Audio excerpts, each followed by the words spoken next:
Sikat malas segelintir individu menjadi penyebab mereka dikompaun apabila gagal mematuhi prosedur operasi standard SOP yang dikuatkuasakan di bawah Perintah Kawalan Pergerakan Bersyarat PKPB dalam usaha memutuskan rantaian pandemik COVID-19.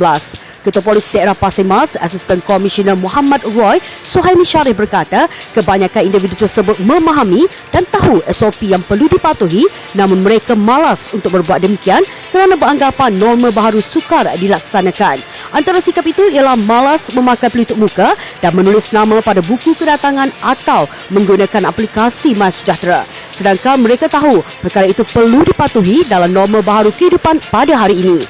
Menurutnya, orang ramai termasuklah pemilik premis perlu mematuhi norma baharu itu dan usaha melawan dan memutuskan rantaian COVID-19. Beliau berkata walaupun norma baharu itu agak sukar untuk dilaksanakan, namun orang ramai perlu patuh SOP demi nyawa mereka. Hasil tinjauan dan pemerhatian yang dijalankan pihaknya mendapati 90% rakyat di daerah ini patuh kepada SOP. Namun, masih ada yang mengambil mudah perkara tersebut dan akhirnya mereka berdepan kompaun.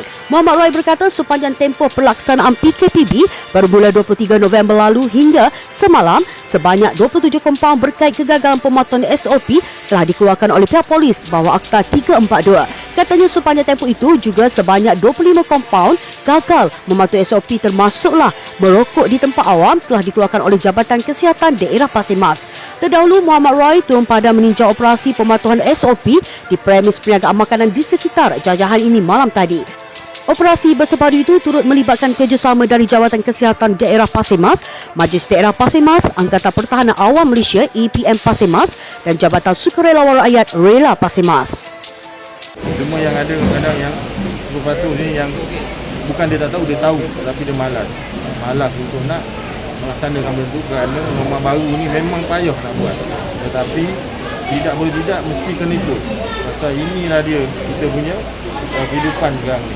Sebab kata nak menjaga, sebab kata pelanggan, sebab kata kehidupan kita seharian yang mana kita perlu ikut. Memang rimas nak pakai emas pasal kita tak biasa pakai, tetapi benda inilah yang boleh memutuskan rangkaian COVID-19. Tak ada cara lain.